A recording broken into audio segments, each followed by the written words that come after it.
Everyone has their own way of celebrating the new year. Some people party all night, some go to church, and some watch the ball drop on TV while others join the crowds to watch it in person.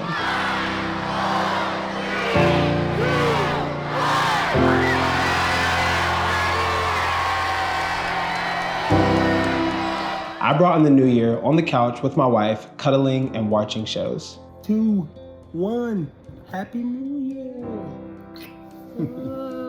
Good night. And now that the excitement of that 1 second that moves us into the next year has dwindled, I want to take some time to reflect. 2024 was a year that shaped me in ways I didn't expect. It taught me a lot about myself, my work, and what I want moving forward. So today, I want to share 3 hard lessons I learned as a creative in 2024. My year started with an unexpected opportunity. On January 1st, I posted a teaser video for Summer Walker's upcoming tour. Through a connection I'd made, I was brought on to create visuals for her team, something I never thought I'd have a chance to do. It was exciting, and it opened the door to new possibilities I hadn't imagined. Fast forward to March, I was flying to Australia to join her tour team. It felt kind of like that moment every creative dreams of, but it ended up teaching me one of the hardest lessons that I'd ever have to learn. Being a creative can be lonely, sometimes in ways you don't expect. I had this incredible opportunity, but from the moment I arrived in Sydney, I felt completely out of place. I didn't know anyone on the team, and while everyone seemed friendly enough, cliques had already been formed. I'll never forget waking up one morning, scrolling through Instagram, and seeing a group picture of the crew from the night before. They had gone out, bonded, and taken photos, and I wasn't a part of it. It was a small thing, but it hit me hard. I felt like an outsider in this big, exciting moment of my career. It's strange because on the surface, I was doing something huge, working with an artist I admired in a place I'd never been, but internally I was struggling. My wife, who's always been my support system, was halfway across the world, and the time difference made it hard to stay connected. There were nights I woke up at odd hours just to call her, hoping it would help me feel less alone. And while those calls brought me comfort, they couldn't erase the isolation I felt. I still had to navigate that space by myself. The loneliness wasn't just about being physically away from home. It was also about the emotional disconnect that came with stepping into a new phase of my career. And the hardest part was realizing that some of the loneliness would follow me home. When I got back, things were different. The people I'd call peers weren't reaching out as much, and the creative community I'd been a part of felt more distant. I wasn't being invited to meetups or collaborations the way that I used to. And maybe it was because they assumed I'd outgrown them after working on something big. Or maybe I had changed in ways I hadn't realized. Either way, it felt like I'd returned to a familiar place, but nothing about it was the same. As you grow as a creative, your world changes in ways you don't always anticipate. You begin to notice who values you for what you can do for them versus who values you for who you are. And while it's clarifying, it's also isolating. I think that's the hardest part about growth. It forces you to let go of relationships in spaces that no longer align with who you're becoming, but it also teaches you to cherish the connections that remain. The ones that aren't based on what you can offer, but on mutual respect and care. Those are the relationships that matter. The next hard lesson I learned this year was about the pedestal that we put our goals on. There were moments in 2024 when the goals I set for myself completely overshadowed my ability to enjoy life. I was so focused on increasing my followers, growing my business, and making more money that I didn't stop to think about why those goals mattered to me. At the start of the year, I set out a goal to hit 6 figures in income. It felt like the kind of goal that would validate all my hard work, that would make me feel accomplished. But fast forward to December and I hit that goal, but instead of feeling proud or fulfilled, I felt kind of empty.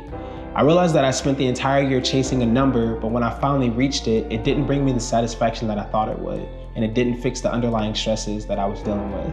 And that's the thing about goals. They're supposed to drive us forward, to give us something to work towards. But without proper preparation or clarity about what we're really trying to achieve, they can leave us feeling more lost than when we started. For me, I wasn't actually chasing 6 figures. I was chasing security, freedom, peace of mind.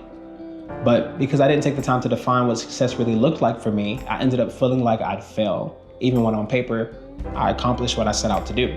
It made me realize how important it is to dig deeper when setting goals. To ask yourself, what do I truly want? What am I really working towards? Because if the goal isn't aligned with your deeper needs, you might end up achieving it and still feeling like something is missing. This year taught me that it's not the goal itself that matters, it's what you learn about yourself along the way. Sometimes the real achievement is realizing what you actually value and finding the courage to adjust your path. The third lesson I learned this year came from something that I think a lot of us creatives can relate to: redefining what success really means. This one took me a while to fully understand, but it's probably been the most impactful for me personally. When I came back from the tour with Summer Walker, I was proud of what I accomplished. It was a huge milestone for me. I got to work with an artist I admired, I got to travel to another country, and I got to challenge myself creatively in ways I hadn't before.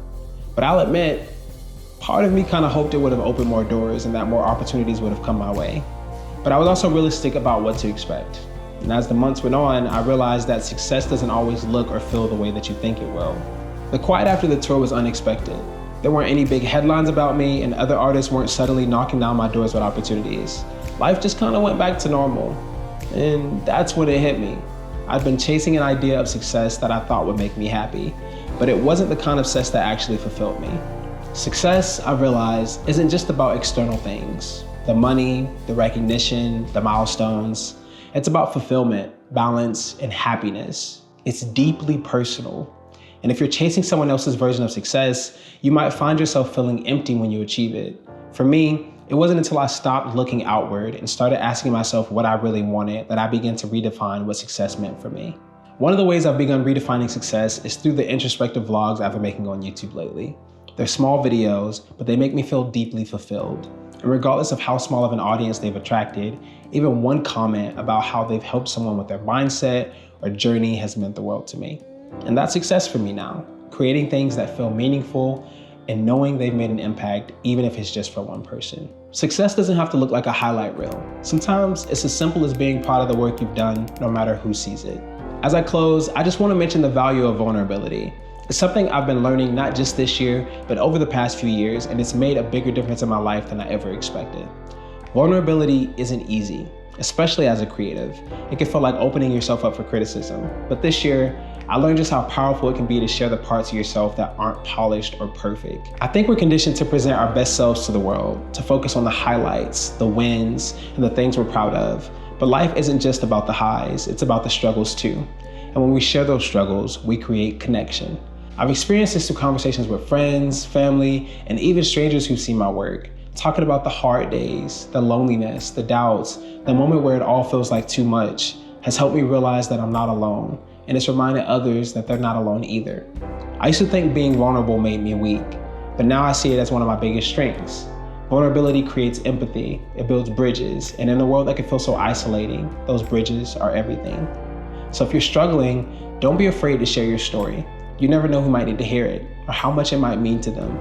Vulnerability isn't about oversharing, it's about being real. And in my experience, that's where the most meaningful connections happen. 2024 wasn't an easy year, but it was a year that taught me so much about myself. And as I step into 2025, I'm carrying these lessons with me about loneliness, about redefining success, and about the power of being vulnerable. My hope is that sharing these experiences will resonate with you. Maybe they'll remind you to give yourself grace, to rethink what success means for you, or to connect with people who truly matter. Because no matter how hard a year might feel, there's always something that we can learn from it. So here's to 2025, a year of growth, connection, and finding what truly makes us happy.